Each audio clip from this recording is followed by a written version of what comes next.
Bonsoir à toutes et à tous, heureux de vous retrouver pour la tranche info en direct sur votre antenne Canal 10 Télévision avec au programme de cette soirée Info 10, le journal local et régional qui sera suivi du Focus. Ce soir, nous retrouverons notre maquet langue créole Medoukam, on parlera proverbe avec lui, ce sera après la coupure pub de 19, mais pour l'instant place au JT.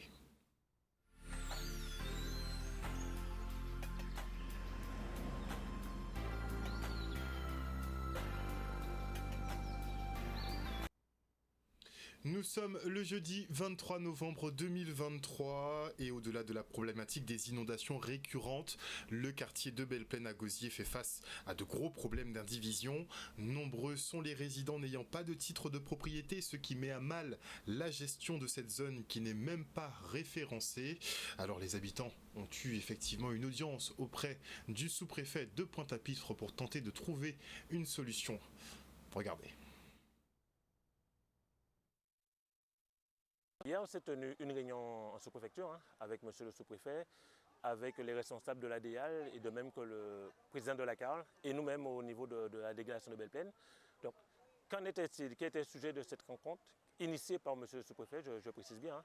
Donc, c'est que nous puissions évoquer le problème de titre de propriété ici au lotissement de Belle-Plaine.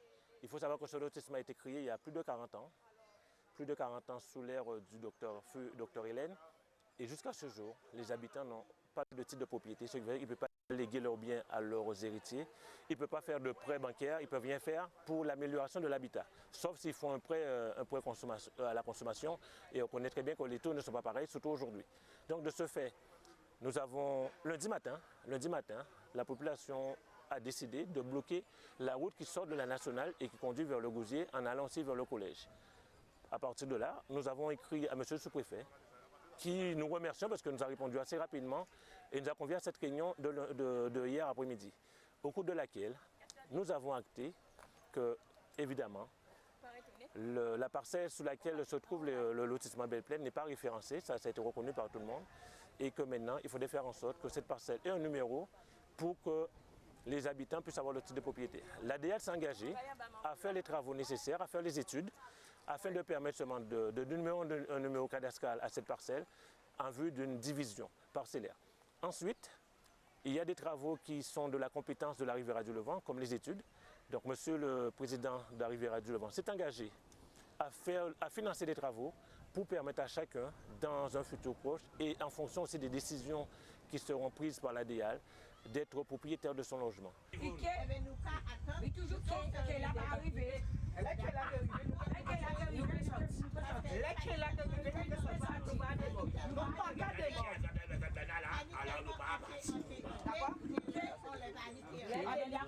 Parce que déjà là, ça tombe.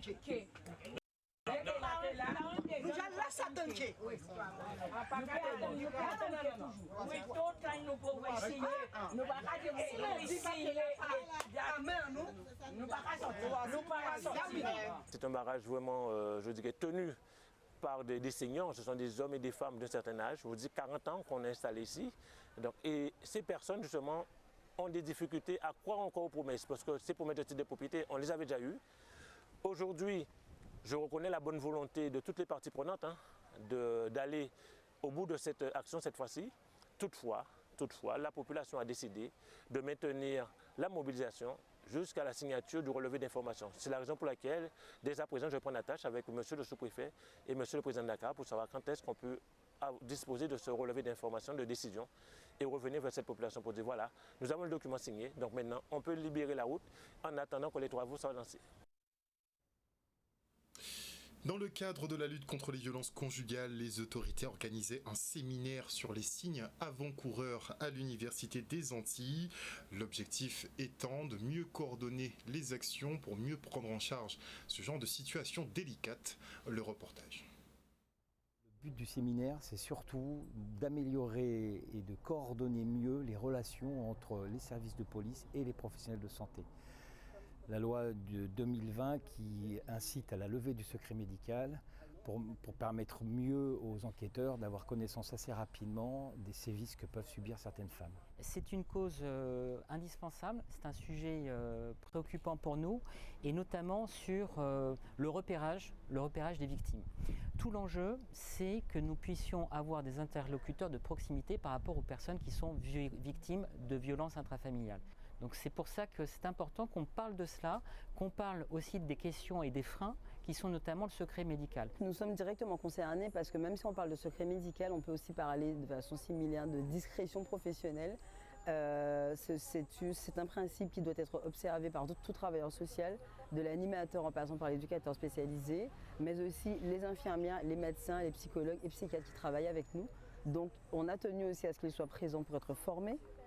C'est une thématique qui nous parle pour la simple et bonne raison que les personnes qui appellent sur les 2 lignes d'écoute appellent parfois pour des raisons de violence intrafamiliale, violence conjugale.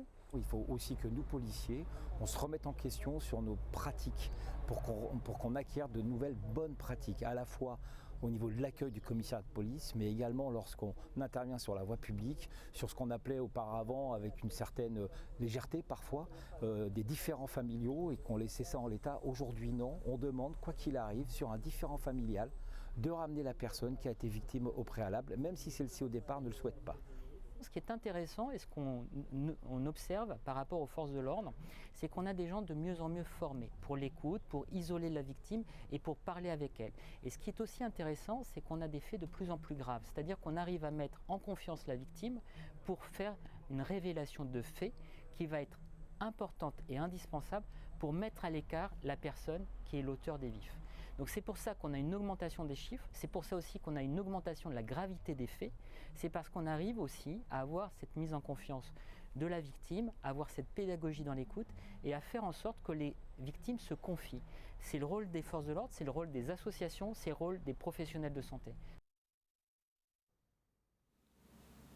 On part maintenant pour la protection judiciaire de la jeunesse, la PJJ, qui ouvre ses portes à Lamentin. Cet établissement accueille les enfants placés pour des périodes allant de 6 mois à 1 an, avec pour objectif de les réinsérer socialement, voire professionnellement.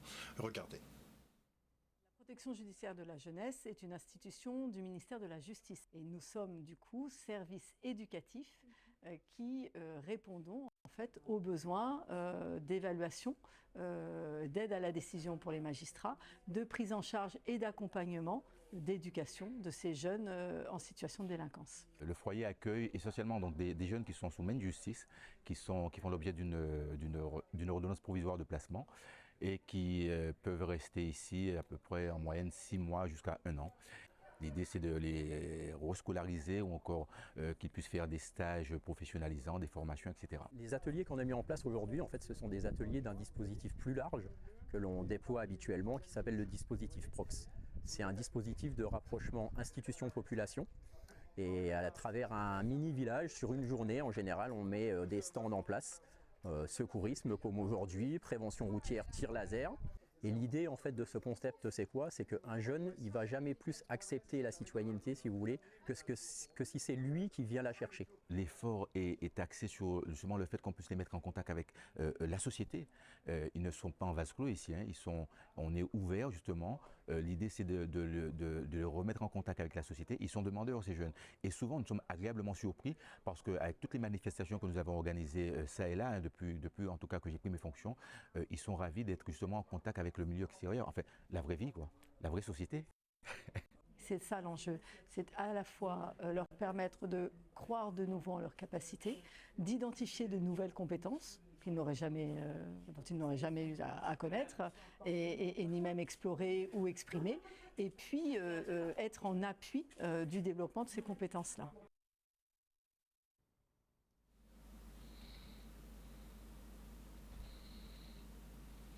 En Guadeloupe, 23% des détenus travaillent, un chiffre que l'administration pénitentiaire souhaite améliorer en développant justement ce travail en milieu carcéral.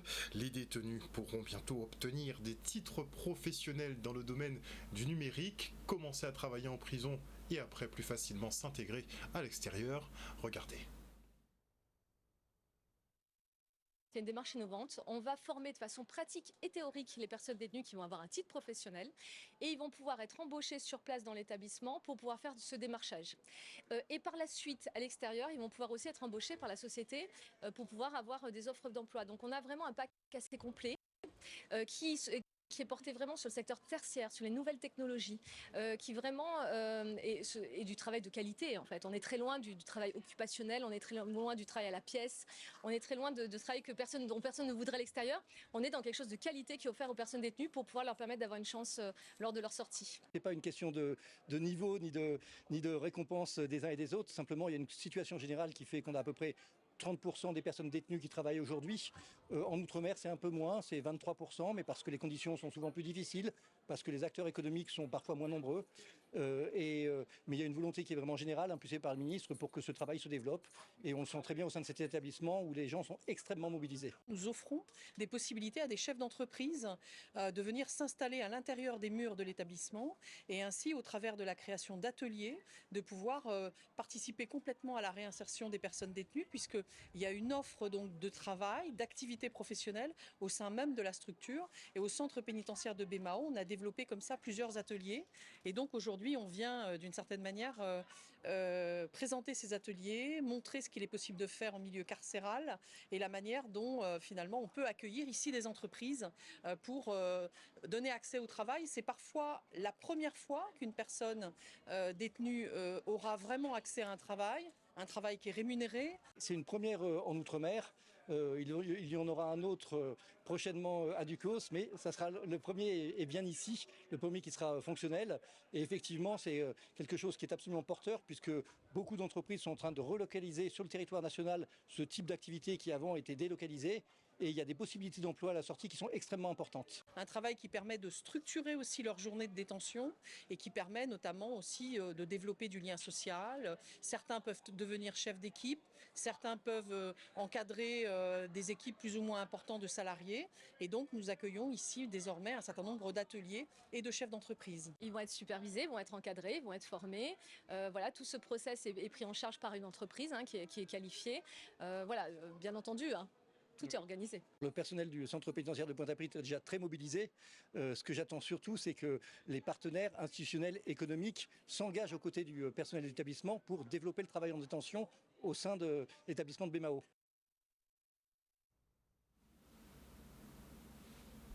On se rend maintenant au Forum des métiers au lycée Charles Coueffin à Bémao.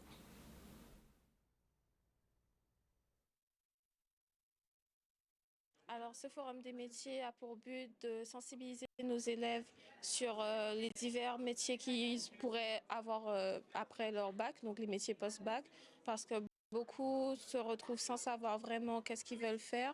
Donc, le forum des métiers est là pour, alors essentiellement les élèves de terminale, mais bien sûr, on accepte les élèves de première et de seconde pour s'ils veulent se renseigner sur les métiers ou avoir des choses complémentaires sur ce métier.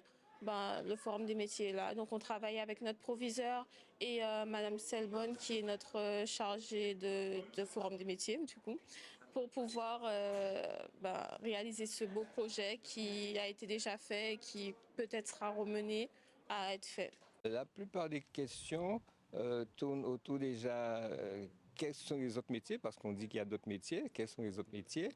Après c'est en termes de disponibilité, quelle disponibilité qu'il faut pour exercer ces métiers, les niveaux de compétences d'entrée, la durée des parcours, en fait, tout ce qui s'attache à leur futur, savoir est-ce qu'ils vont pouvoir s'engager, est-ce que ce sont des études longues, des études courtes, comment ça se passe pour pouvoir accéder aux différents métiers qu'on leur présente. Alors moi, ce que j'ai trouvé de beau, c'est vraiment l'échange entre des professionnels et des élèves. Parce que parfois, c'est vrai qu'on est vraiment cadré dans le domaine scolaire et qu'il y a des élèves qui n'ont pas forcément cet échange avec des professionnels, qui n'ont pas la chance d'avoir cet échange avec des professionnels.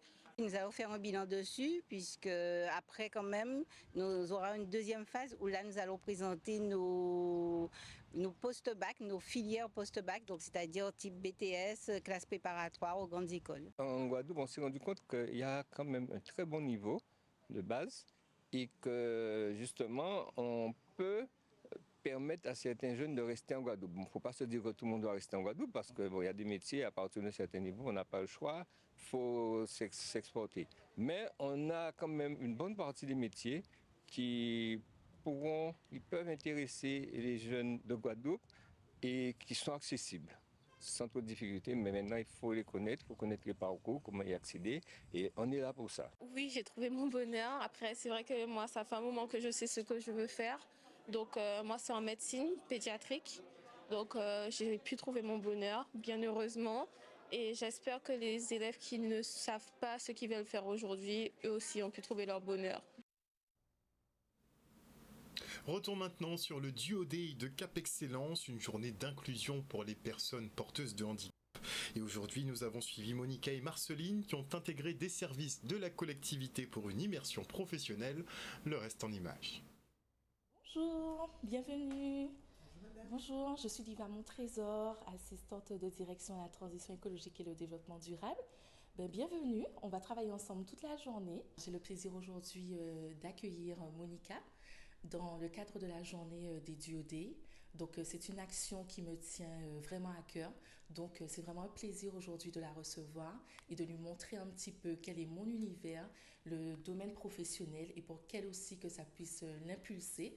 Et pourquoi pas par la suite qu'elle puisse elle aussi avoir ce plaisir d'intégrer le domaine professionnel. Orienté vers l'emploi. Et donc voir comment ça se passe, si je peux tenir pendant toute une journée. Bonjour Madame Alexis. Bonjour Madame Rita Venex. Je suis chargée d'accueil à Cap Excellence. Bienvenue parmi nous. Merci beaucoup. Donc, on va passer la journée ensemble aujourd'hui. C'est intéressant puisque ça nous permet, pour les personnes qui souhaitent travailler, d'entrer dans l'entreprise, de visualiser, de connaître ce qui se passe, comment l'entreprise fonctionne. Et c'est intéressant pour nous qui souhaitions bénéficier de cette aide, de rentrer dans l'entreprise, de travailler. C'est une très belle initiative et c'est bien aussi de montrer aux autres personnes que les personnes en situation de handicap peuvent aussi faire des tâches administratives comme nous le faisons en tant que chargés d'accueil. C'est donc la 3e année que nous recevons dans notre collectivité des personnes en situation de handicap. Cette année, nous en avons positionné ici même au cabinet du maire et chaque année c'est pareil. Nous en avons aussi au service de la transition écologique également et numérique. Et nous avons aussi également au service vie citoyenneté également. Cap Excellence en tant que collectivité territoriale se doit de participer à cette politique publique de l'insertion des personnes atteintes de handicap. Alors là, nous, on y participe aujourd'hui. C'est un peu aussi dans le cadre de la journée européenne, la semaine européenne du handicap qui se fait actuellement. Et aujourd'hui, nous participons, nous faisons en sorte qu'une personne qui est atteinte de handicap puisse s'immerger dans un poste de travail au sein de Cap Excellence. Contente qu'il puisse exister cela parce que ça permet une immersion dans le monde professionnel, partage aussi également avec ces personnes des pratiques, des méthodes, des outils également et des techniques de travail, on pourrait le dire comme cela. Et pour moi, c'est quelque chose qui a toute son importance et qui devrait se poursuivre et se généraliser d'autant plus. Un reportage de Maxime Morel. L'INSEE présente le bilan de l'impact économique du grand port maritime de Guadeloupe. La structure représente tout de même 2300 emplois directs et occupe la 11e place des ports de France en termes de trafic de conteneurs. Regardez. Nous avons étudié l'impact du grand port maritime dans l'économie de la Guadeloupe, son impact en termes de nombre d'emplois, en termes de création de valeur ajoutée, de chiffre d'affaires. Notre attente principale était d'avoir une photographie de l'empreinte économique du port en termes d'emploi et de valeur ajoutée, et cet objectif est atteint. Le port, c'est une dynamique, donc il se pose la question ultérieure de savoir comment nous allons faire évoluer cette photographie et comment, dans les projets que nous portons, ça produit encore plus de valeur sur notre territoire. Ce qu'on apprend, c'est que le grand port maritime génère 2300 emplois directs, c'est-à-dire des emplois qui sont liés à l'activité du grand port maritime. Et si on ajoute la marina bas du fort, qui est un port de plaisance, ça génère 2550 emplois au total. C'est une première pour la Guadeloupe. C'est une démarche qui est relativement ancienne dans les ports de l'Hexagone, qui a déjà connu effectivement des rafraîchissements en général tous les 5 ans à peu près. Et donc nous avons un petit décalage par rapport à ça. Mais c'était aussi un des attendus de la stratégie nationale portuaire qui a été édictée en janvier 2021 et qui visait à montrer le poids économique de l'ensemble des ports, outre-mer compris. Aujourd'hui, le système de mesure des ports, c'est essentiellement basé sur le tonnage et sur le nombre de conteneurs qui transitent par les installations. Aujourd'hui, c'est à peu près dans l'ensemble des ports français, 25 à 26 ports de commerce. Donc effectivement, nous nous trouvons à la 11e place, tout statut confondu, que ce soit un grand port maritime ou autre. Et effectivement, pour moi, ce n'est pas uniquement le seul système de mesure. D'autant quand on est dans une économie insulaire dans laquelle il n'y a qu'une prédominance du marché domestique. La finalité, c'est vraiment effectivement d'étudier ce poids, d'étudier l'influence, d'étudier que représente le grand port maritime pour l'économie de la Guadeloupe, pour les emplois en Guadeloupe. Et c'est une étude qui est faite avec une méthodologie commune, qui est partagée avec les autres grands ports maritimes de métropole. On ne va pas regarder le seul indicateur du tonnage. Il faut regarder quels sont les emplois qui sont créés, quelle est la valeur ajoutée qui est développée sur le territoire. Notre objectif n'est pas de grandir avec un nombre de tonnes. Il est de participer à l'économie régionale, à l'économie de notre territoire, aux emplois qui seront développés, qui, quand on regarde les projets, devraient être des emplois qui seront à un niveau de qualification plus important qu'aujourd'hui. La ville des Abîmes, elle obtient le label Ordi 3.0. Ce dernier démontre que la municipalité est particulièrement active en termes de recyclage des déchets numériques. Les outils informatiques obsolètes sont ainsi donnés à une association qui les reconditionne et les réutilise. Regardez. Le label qu'on a remis à la ville des Abîmes certifie la démarche environnementale de la ville des Abîmes vis-à-vis des déchets électroniques. Ce label leur permet de dire qu'ils ont pris en compte notre environnement et qu'ils font attention à leurs déchets électroniques. La ville des Abîmes ainsi que la municipalité et son maire Éric Jalton sont fiers aujourd'hui de recevoir le label Ordi 3.0, récompensant ainsi notre engagement en faveur du réemploi des matériels et équipements numériques. Nous sommes référents de ce label au niveau régional. Donc nous, on collecte le matériel que la ville des Abîmes nous donne, on le reconditionne et on le redistribue à bas prix à des personnes en difficulté. Nous avons une politique inclusive, nous faisons en sorte que là, nous allons rompre la fracture numérique, en tout cas la réduire, en mettant à disposition via l'association ACDIL ces appareils reconditionnés et faire en sorte que de toute façon les personnes nécessiteuses, les foyers les plus modestes puissent utiliser l'ordinateur. Donc en se rapprochant de l'association ACDIL. C'est un projet transversal en fait, c'est un projet environnemental, économique et social. Ça permet non seulement de réduire les déchets électroniques, économiquement ça permet à des personnes qui n'ont pas les moyens d'acheter du matériel à bas prix, et socialement, quand tu peux acheter du matériel à bas prix, forcément tu peux t'inclure plus facilement au niveau du numérique. Voilà, chers téléspectateurs, nous sommes arrivés au terme de cette édition et n'oubliez pas qu'aujourd'hui, le ministre de l'économie, Bruno Le Maire, vous a invité à vous secouer les puces pour atteindre le plein emploi. Il a l'intention effectivement de baisser la durée d'indemnisation des chômeurs de plus de 55 ans, un gouvernement qui donc ne manque pas d'idées pour piocher effectivement et creuser un peu plus dans vos poches. Une bonne soirée en tout cas à l'écoute des programmes de Canal 10 Télévision. On se retrouve demain. Bisous tout le monde.